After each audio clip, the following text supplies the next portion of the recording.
Yeah, I'm David Quinn. I'm the VP of the Strategy and Partnerships team at Gummicube.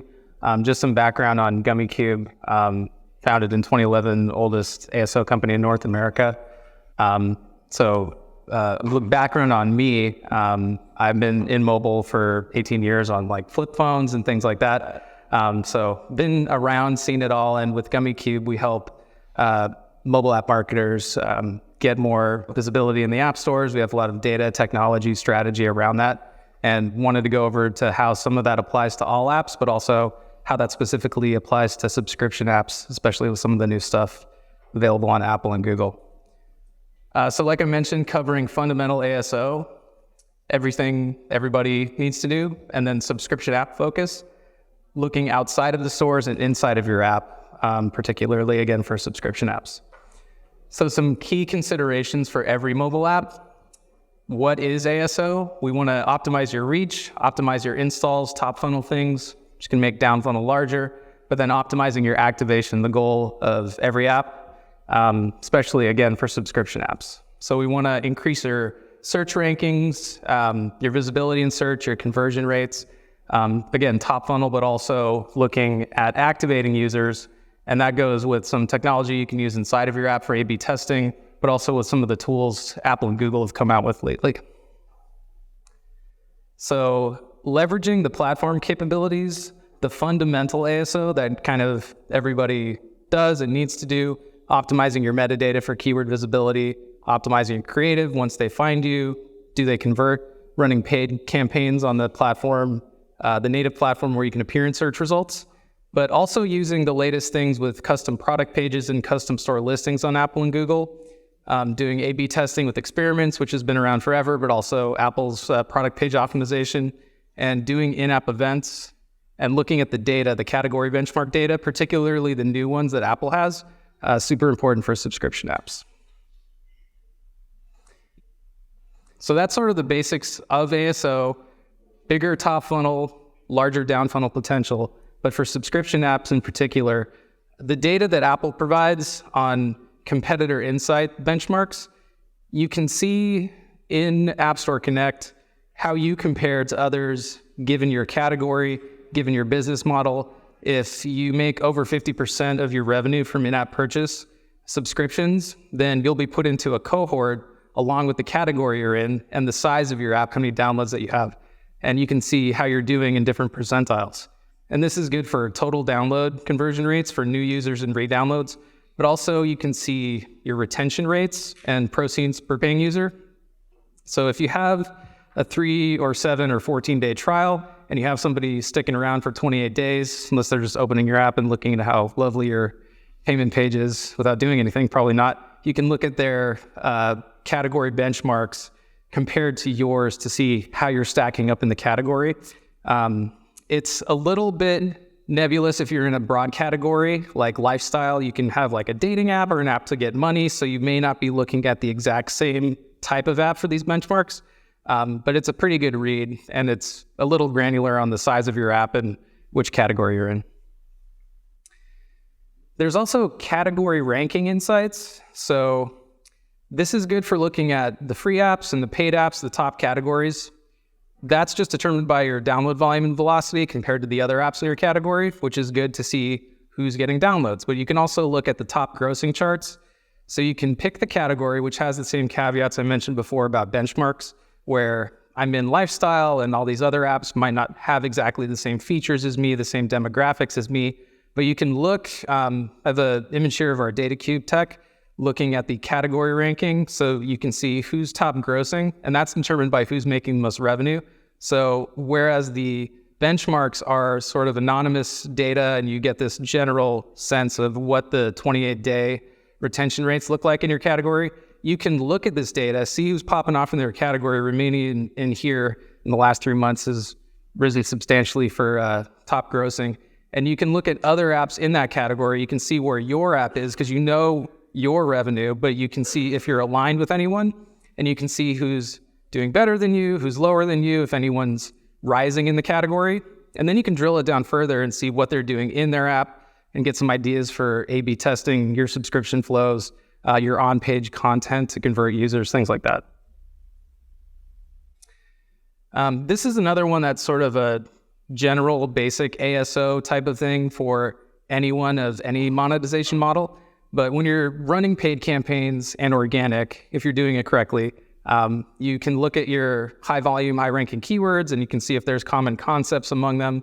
And then you can look at your Apple search ads campaigns and see if they also sort of resonate with what's working in organic, and you can gear your campaigns towards that. You can set up your ad groups so there's similar concepts in this, and then you can use your MMP to see what the down funnel activity looks like there. And then you can bring the learnings you have from paid to organic and organic to paid. That's sort of generally something anybody can do. But for a deeper understanding of ASO and ASA, there is not one like keyword you can tweak around with and figure out like, oh, this is my best keyword, I'm good. Because it's more of an e-commerce approach that we built into our platform where it looks at all of the keywords that are related to a single keyword and how all that click data from Apple and Google can help overall improve your good keywords.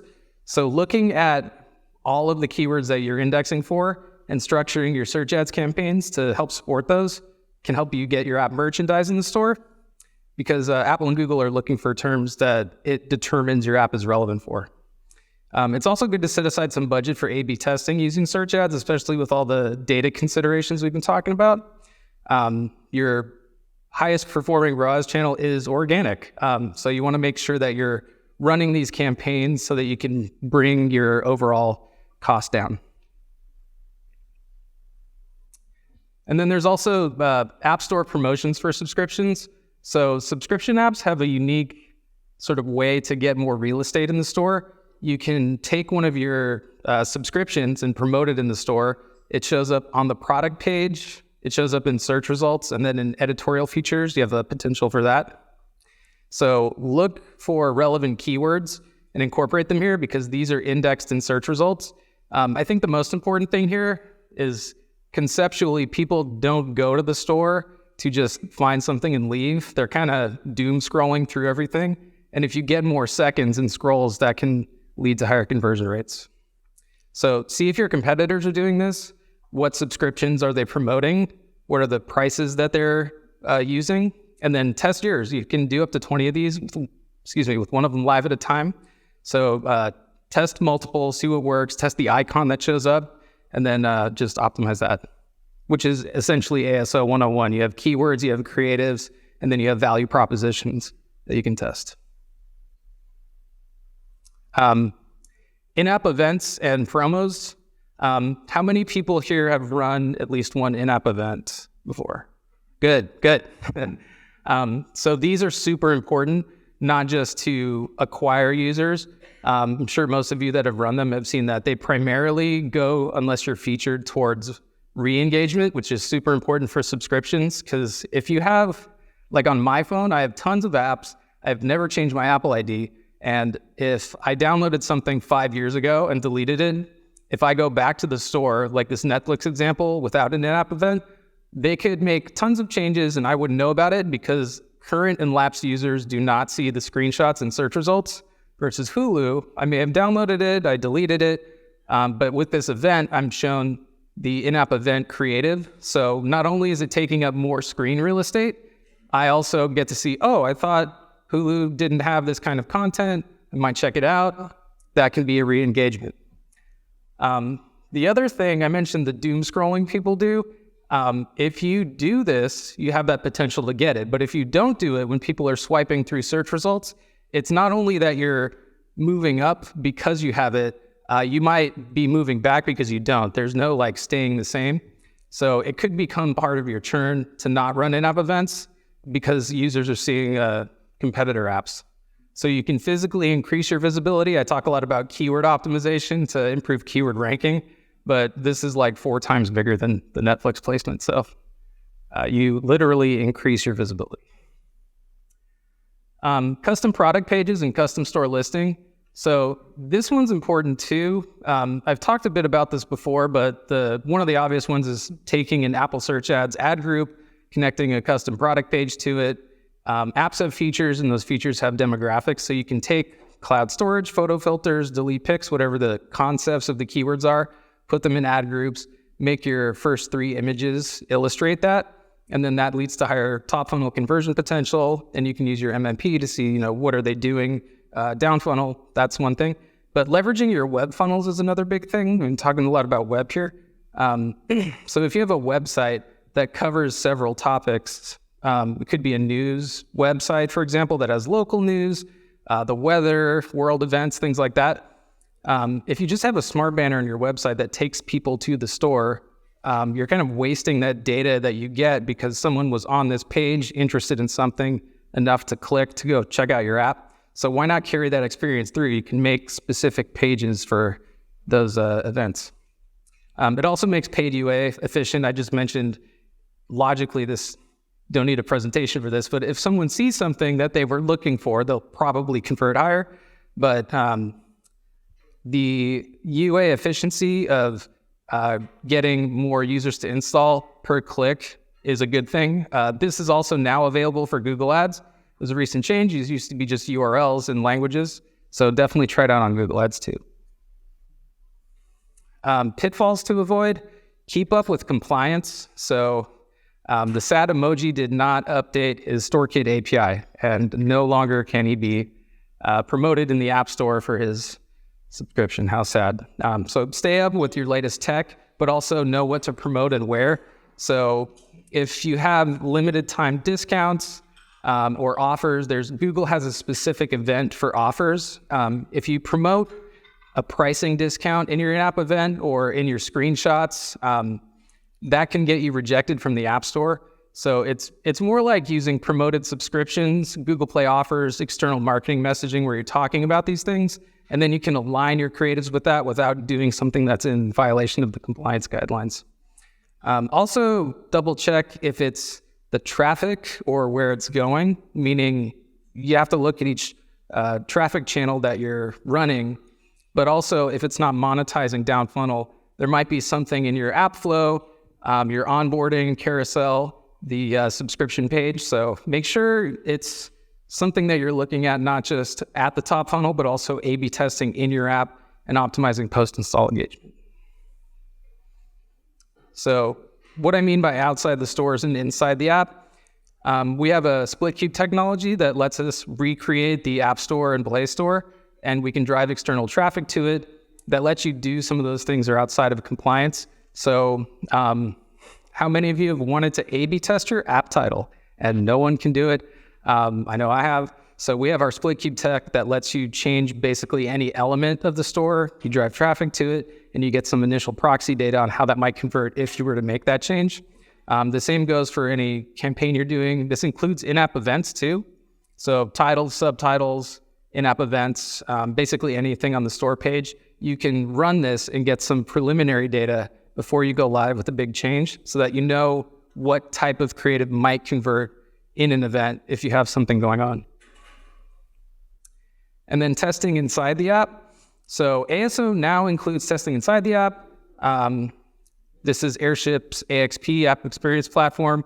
So you can set up A/B tests inside your app because I've said a lot in other talks, the final landing page is your product page, right? And now you can do A/B testing with custom product pages and product page optimization. But the final landing page, especially for subscription apps, is the end of your subscription flow. That's the end of it where they want to decide if it's a good idea to do it or not. And it needs to be A/B tested. Everything about ASO is about visibility, A/B testing, optimizing conversion. So making custom user scenes outside of just A/B testing. If you have users who have engaged in different ways, you can customize the language that you give them or the flows that they get, as well as just generally A/B testing if a shorter reg flow for everybody would convert well. And then push notifications are super important. So re-engagement and keeping people engaged is critical to getting them to maybe resubscribe if they've lapsed, things like that. So A/B testing inside the app is a part of ASO, and it's super important, especially for subscriptions. So subscribe to the fundamentals. So doing basic ASO, top funnel, super important. Connecting your funnels with paid. Going even deeper for subscription apps especially.